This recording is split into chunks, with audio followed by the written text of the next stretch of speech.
I think just us.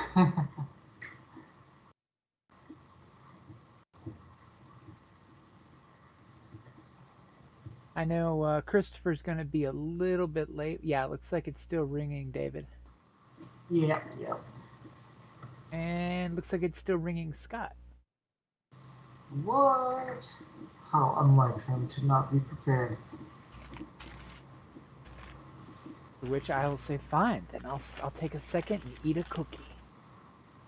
If you must.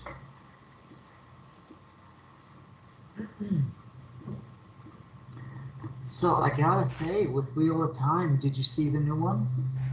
I am 2 episodes behind because the wife doesn't want me moonlighting without him, without her. Ah, yes, yes. Well, then I won't say anything other than it didn't go quite the way I expected it to. You'll see what I mean soon enough. It takes some artistic liberties again. It does, and they're starting to kind of like the liberties are starting to kind of like build. Ah, so that's good. Not that it's bad. It's a very different interpretation of it. You know.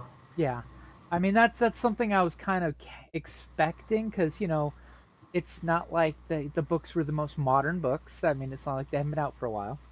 Right, right. And currently in the current creator content environment, folks take a lot of liberties to make it more easily connectable to, which I understand. Mm-hmm. As I jokingly was teasing with a friend when we were talking about Strixhaven, the new D&D book. Mm-hmm. Mm-hmm. Harry Yeah. Potter meets the magicians for D&D. Sure. How Yeah. how a lot of it in there is as like I'm regarding the adventure, which is like 2/3 of the book. It's year Mm-hmm. 1 through 4 in a magic college. How Oh yeah. it's interesting that they kind of have to, for us old RPGers who are used to like GMing rules off the cuff, just say, hey, give me a DC this check for a thing, and Sure. Yeah. totally it'll work. Sort of like with Edge of Empire, how you use force powers, how you can use the discipline skill to do something that's not codified as a force power. Yeah. Mm-hmm. In Strixhaven, they give a lot of examples for probably for newer GMs, the newer generation that's used to being told what a rule is. That if it's not Mm-hmm. in print, if it's not raw, rules is written, it's not a rule. Yeah. And I was talking to a couple of my friends, and it was funny because they breached the whole huge age bracket from 16 on up of GMs, and it's true how some of the younger GMs see older GMs, we learned fake it till you make it from the get go. You know Oh yeah. that was always the thing of we're given the guidelines of how to play a character. When it comes to GMing, it's wild wild west, man. Do with it as you will because there's no perfect answer to cover everything you're going to need to know. Mm-hmm. So we don't want to pigeonhole you. So you just go with it. Which is why, like, games with like Star Wars with the difficulty ratings of 1 to 4 basically for your dice, and if it's bad, throw some setback. If it's really bad, upgrade the difficulty as like a jerk because that's what Mm-hmm. we do. I And love it. In D&D, you've got the DC scale that's changed a little since second and third edition, but it's still pretty much the same. Of anybody can attempt anything. It's just that you're using skills in different ways. And Mm-hmm. I was pleasantly surprised in the book how it actually gives the write out for these young fledgling wizards are using magic not specifically to cast a spell, but to do a effect. It's not a major fireball spell. It's just some magic tweak of magic. And it's cool that they're like, give me a sleight of hand DC 16 for that. Uh-huh. And it's cool that you're actually getting to see in D&D they're trying to give more of the power back to the GMs to just what you think roll, make that Mm-hmm. roll. Yeah, that's cool. I like that. And it is really interesting how in the book it's got, of course, because it is Hogwarts basically. Right. I joked with even Kelly with when I'm reading through this, I look at this from the point of view of someone who's read and watched the show Magicians, which is Yeah. really just the adult Harry Potter, whereas Harry Yeah. Potter is the young adult fiction. Magicians Right. is the adult fiction, Yeah, I upgrade. read that one. The first book, anyway.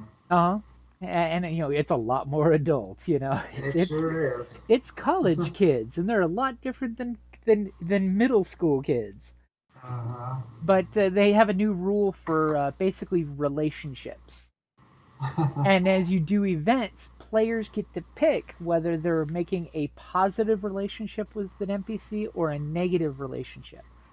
And it's kind of like we've seen in other RPGs where it's like pick a friend, pick a foe, and that's how you make sure that they can interact more. And it does have some cool stuff in there with some of the NPCs that, like, there's one chick who's basically a bard, pretty much a goth heavy metal bard. I love it.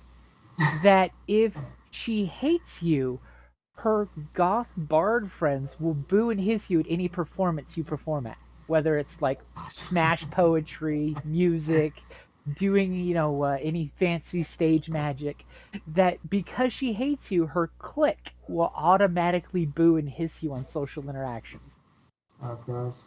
But if she's your friend, all of a sudden fans will buy you drinks because you hang out with her. That's interesting. And it is cool how they have the whole they've expanded, because you know how in D&D you've got the 10-day chores, the basically a week-long chore that you go do that's not adventuring, whether it's doing a job for pay or carousing to Oh, get laid yeah, or yeah. building a magic item, which so many people forget that you can try to do that in D&D. They've upgraded that to where it's basically you take a profession. Mm-hmm. So during the school year, you can pick what your job is when you're not at school. You can Like your totally be a summer job. barista at the coffee shop on college campus, and they do have a coffee shop on campus. Oh, that's hilarious. They've introduced a new magical item, which is the flask of energizing, which is basically an endless coffee flask. The bottomless cappuccino. But when you do the jobs, you actually will get like almost like bardic inspiration. Hmm. And when you're doing these jobs, it can help you out because it's motivating you to learn and improve and progress. So they're playing around with the rules, which is cool. Mm-hmm. Mm-hmm. And of course, the Magic the Gathering aspect, which is each of the 5 houses or colleges, because the Strixhaven University is 5 different colleges, each based off a dragon who has the dichotomy of 2 different color decks in Magic. Oh, okay. So, like the Silver Quills, which are basically a black and white deck.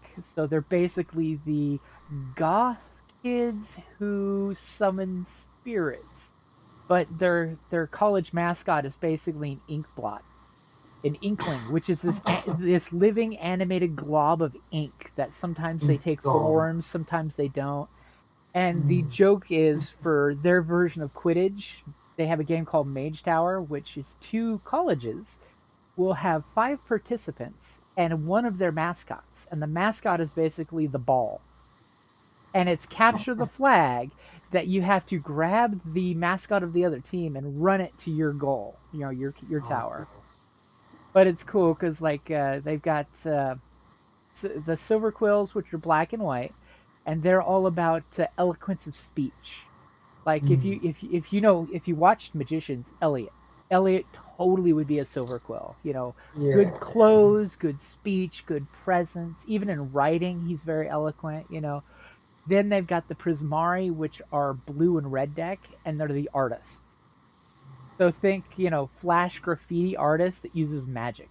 How Hmm. dangerous that could be. That's crazy. But yeah, it's definitely a fun setting, and they have so much more that because seeing as they're pulling you out of the dungeon, I mean, they totally give you the Yeah. aspect of you can constantly go on adventures because you're in basically a place that's the epicenter of magic. Mm-hmm. That there's these snarls where 2 different magic forces create a nexus where magic is either really cool or will blow you the fuck up. One or the other. And as the university goes, the 5 dragons who made each of the houses, you've got the black green deck, which is basically they live in a swamp, and they're all about life and death, the cycle between life and death. Hmm. Their mascots are creatures called pests, which are basically. Have you ever seen the cartoon Teen Titans on Cartoon Network? Yeah. Yeah. Silky, Starfire's caterpillar. Oh, Think yeah. of Silky if he was covered in spines and was probably more green brownish than purplish and pink. Oh, goodness. And I know in the Magic game, you can have pests and you can basically they're like blood pets for a black deck. You can actually destroy them and create mana out of them. They Hmm. don't quite do this in the setting, but they talk about how they're so full of life force that they can be converted to magic energy if need be. Oh, my. But they're mean and nasty spiked caterpillars or lizards or frogs. There's some kind of variation on the theme because, of Uh-huh. course, being a black green college, it's all about genetic diversity and growing and changing things. Huh. Then you've got Sounds the fascinating. blue green deck, which are basically the mathematicians of magic. They Mhm. would be Quentin's girlfriend, the blonde with the glasses that knows the formula of magic. Mhm. And Mhm. their mascots are basically fractals, which are basically animal spirits. They're not really a living spirit, but a spirit that's been crafted, that's made of mathematical shards of mana put together. So you could have like a fox made of all these magic shards of material. Oh, wow. Lorehold, which I think is one of the coolest ones, they're the archaeologists. Literally, you could make a the gal from the Mummy or Indiana Jones of any Oh, yeah. magical class possible because they're all about uncovering the past. They're Mhm. the I think it's the white red deck is what they are, and their mascots are spirit statues. Basically, they conjure a spirit from the past and put it in a statue, Oh, that's neat. but it's animated just a bit because if it's got broken pieces, the pieces have ghost spirit stuff holding them together, so the statue can kind of move a little and do things. Oh, wow. And of course, if you take the feat that lets you be one of them from the get go, because as the story progresses, year one you don't pick a college. You basically are a freshman. You're learning who you are, who you're going to Mhm. become. So you don't have to pick a college off the bat, but you can do it second year. If your Mhm. character takes the background, because you know how in D&D you've got a background, a class, and race. Mhm. If you take your background that you basically were groomed for one of these colleges, you start with the feat that gives you access to some of the off color magic. So it gives you Mhm. access to two different classes magic to become a class magic, which is cool. So you can be a bard that can pick up some divine stuff, or you can be a wizard who can now all of a sudden do druid stuff. Wow. So it improves your magical abilities. But for them, it's all about their one picture is they use history and lore for weapons. One gal is holding this giant spell scroll, like a 50 caliber rifle with a sling, and it's casting spells like a Gatling gun while she's holding it. Oh, my. That sounds hilarious and It- it's ridiculous and it's fun all at the same it's time. totally one of, and then of course thanks to Magic because they're bringing a lot of the story aspects from the stories because believe it or not, Magic's been posting their novels free-ish online. You can get a chapter or two at a time of the lore to help basically sell the product, but it's cool that they're doing it for free rather than buying really poorly made novels that are vaguely meant to fit in the settings. Mm-hmm. Not that we know anything about fantasy writers trying to vaguely hammer their novel into a setting it doesn't belong in. Never. Never. I mean, we grew up with the D&D novels. Not all of them were really D&D. Yeah, they just kind of like sort of were. Some of them were like the definitive, like the early ones of each setting were very definitive. But then yeah, you get to the more obscure novels in the series, and it's like, wait a second, this doesn't sound right at all. And then you've got like the R.A. Salvatore books that were the novels that made more of Forgotten Realms. Yeah. Hmm. Where it's one Yeah, of kind of those, this. Yeah. now the game has to fit his narrative because his narrative is king. Hmm. Hmm. Yeah, it was kind of the same thing with Weiss and Hickman with the Dragonlance stuff. They pretty Yeah, much that they defined the setting. yeah. I know I joked with the when you look at the Dragonlance novel, how it's like, yeah, at some point I think they only read first edition D&D because anything past first edition Dragonlance didn't quite feel too beholden to it. Yeah. Though I do like the fact that a lot of the fifth edition classes are fitting. They're backwards compatible for, like, if you look at the Warlock, there's a holy version of Warlock now, where basically a creature of light doesn't have to be a god, just has to be a powerful creature of light. Says, screw you, here's some power, do good things, Oh, that's And sneaky. that totally fills in the gap of, the first of the Dragonlance books where she had a little bit of holy power, but she wasn't a priestess of any kind. Hmm. She Hmm. had no religious training whatsoever, but she could pop a heal off, and that's huge when clerics are gone. Yeah, yeah, definitely. That she had the staff, and that kind of like was all there was at that Mm, time. It was interesting. I ran a couple campaigns from that like setting at that time period, and mm. it's like no healing. It's like wow, you get it. Even the simplest thing, if it goes wrong, it gets brutal. It's like, so this is going to take how many weeks to heal? Uh huh. Oh wait, you're in the middle of a catacombs, and you have 2 hit points left and nobody to heal you. That's trouble. Hope you're good at stealth. Hope you don't feel the need to sit down at a tree and just die. Yeah. So Scott just shot me a message that he lost track of time, but he will be on in a minute. Okie dokie. What about David? What happened to him? I don't know. He messaged in the Skype chat to make sure we were playing. Yeah, weird.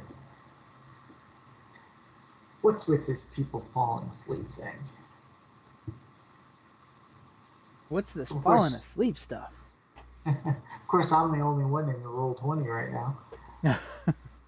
I'm at the main login page. Mm-hmm. I should So probably I've been. actually click launch game. That could help. So I told you a little bit about this before. I've been trying to like do a Genesis, like more like Star Wars than the Genesis system, um, conversion for Wheel of Time. Mm-hmm. Man, it's like writing and trying to figure every little thing out. It is hard, man. It is hard. I've got like I kind of figured out all the main classes. Then I'm going to do something kind of like they did with prestige classes, like prestige careers. Uh-huh. Like you could start out as like a soldier or a duelist, but then if you meet certain requirements along the way, you can learn to be a blade master or a warder or something like that. And I made the nationality, because that's such a big thing in the stories. Mm-hmm. Nationality is something you choose. Like you can choose from any of the major um, nationalities, and then that will start you out with the choice of like the two out of four possible skills, and an interesting like good talent and an interesting setback talent for each different area. Um, and then you choose your like archetype, which defines your characteristics, and then you choose your career, which is like a soldier or a initiate or a wilder or whatever. Mm-hmm. It's a lot of work, but it's kind of fun. Yeah, that could I'm make up for a hoping that lot of writing. Yeah, I'm hoping to I'm kind of cherry picking stuff from here, there, and everywhere to facilitate it, but putting it all together is tough. But I'm hoping to have something that we can like test out one of these days.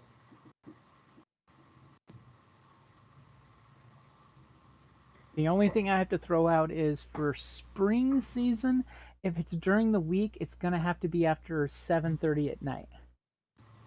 Because I Ah, did find out this week that I'm gonna be going back to work from office in January, and I'm gonna be mhm. getting out at 6:30, but I have about a half-hour drive getting home. So 7 o'clock is Oh, about the gotcha. earliest I'm gonna be able to jump online during the week, which is absolute garbage. That's cool. We'll figure something out because I'd like to have you be a part of it because you've got a lot of experience with these things and you know Wheel of Time really well too.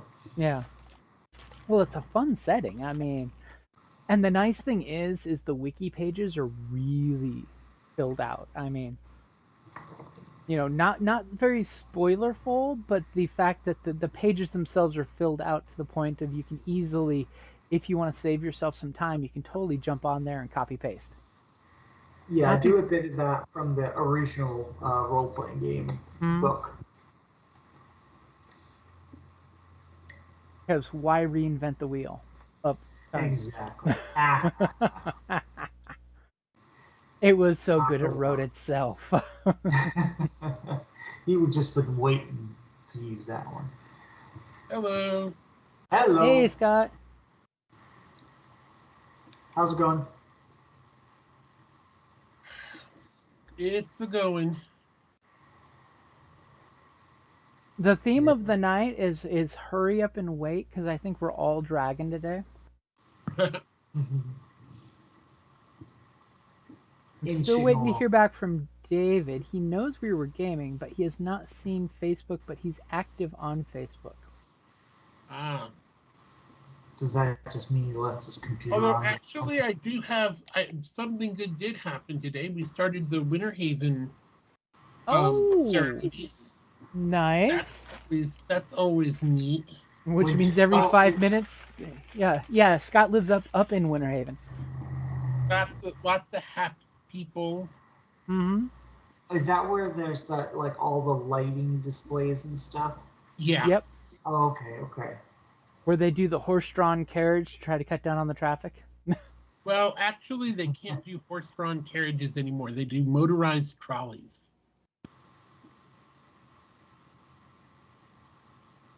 Which is definitely good for those that can't do lots and lots of walking because Winter Haven is huge when you're doing the whole thing on foot. It's 1 square mile. Wow, that is big for walking attraction kind of thing. And after all, in this post-COVID world, how many people are actually been used to doing that much walking at one time?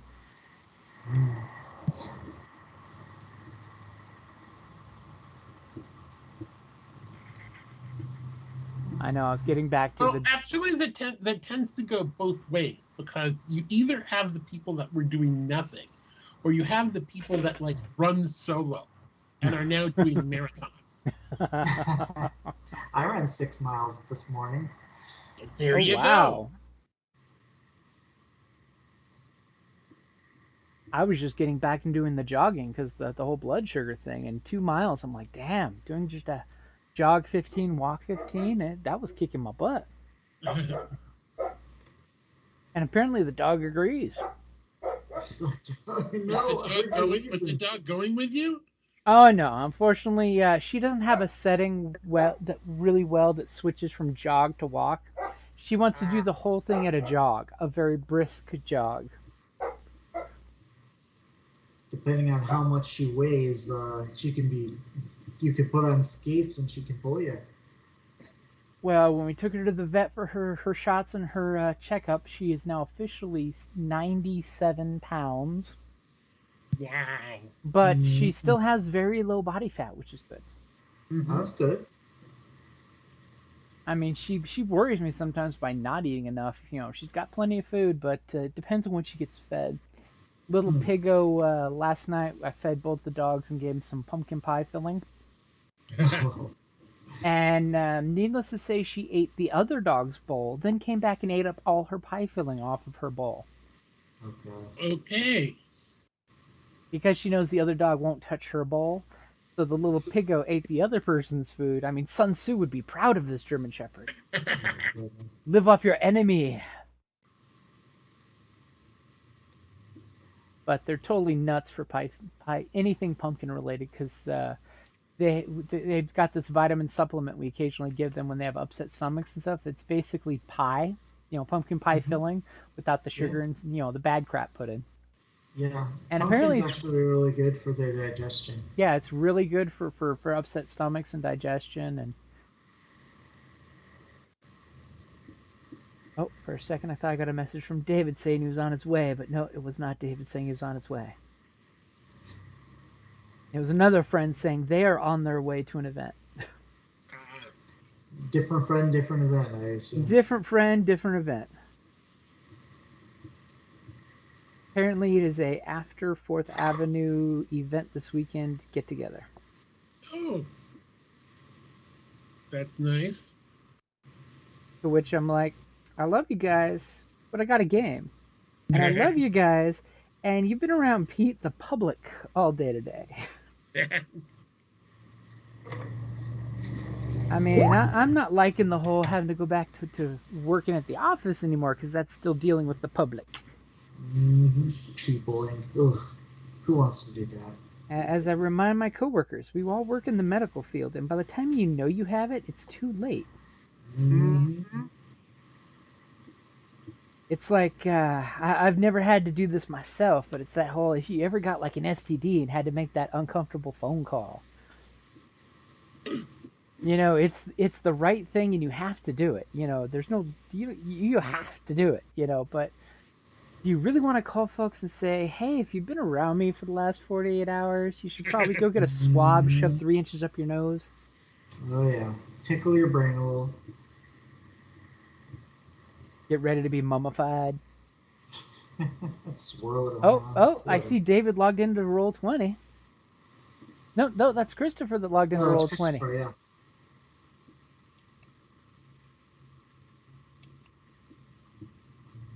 Well, we got 3. Oh, I'm not last?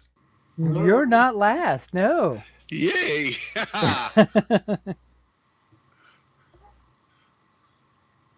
You know what it is?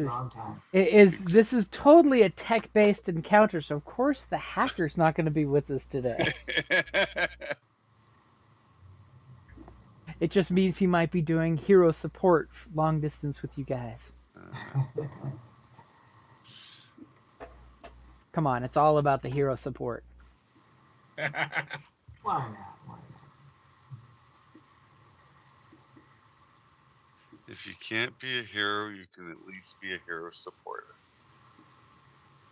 And hey, as every superhero fiction has showed us, the sidekick or the friend who's behind a computer chair giving you help is always a good thing. I mean, we all can't be Spider-Man apparently doing it solo. Oh wait, the MU has him not working solo anymore. New Spider-Man's got hero support. And in, 6 days, we'll find out how much hero support. Is that the new movie coming out? Yeah, the new one should be out. I think it's the 17th it's coming out. Oh, cool. I am absolutely. I've seen like 4 maybe of the Marvel Cinematic Universe, the Avengers movies. I still feel bad because I haven't watched Hawkeye on Disney Plus. Oh yeah, I haven't seen that yet either. So far, I've seen the first episode. I've heard it's a fun, good romp. From the first episode, it looks like it is, but the thing that I really like about Marvel, which is why I believe Marvel succeeds and DC doesn't, is that Marvel doesn't make superhero movies or TV. Mm-hmm. They make movies or TV that are set in a superhero world. For, like Hawkeye is a holiday movie that happens to be set in a superhero world. Okay. I got you there. Oh, so it's Captain a Die America Hard. First Avenger is a World War II movie that happens to be set in a superhero world. You got a point there, yeah. Oh, that's interesting. I never thought of it that way, but that's pretty apt. I mean, because each of the movies it's got its own theme and heart, and it just happens to have superheroes in the setting. Right, which is how they also avoid the DC problem of, okay, everybody gets together and fights the big bad, and who cares? Uh-huh. And it's why, their movies are actually very different from one another. Yeah, they all have total different feels, Whereas too many of the DC movies have just been so dark. That's because they're all superhero movies. Uh huh. It needs lots of travesty to make a hero out of you. Right. And my favorite quote of my least favorite DC movie: "Why did you say that name?" Just because the writers named both of our mothers the same thing. I don't know why. It was a really popular name in the 1930s.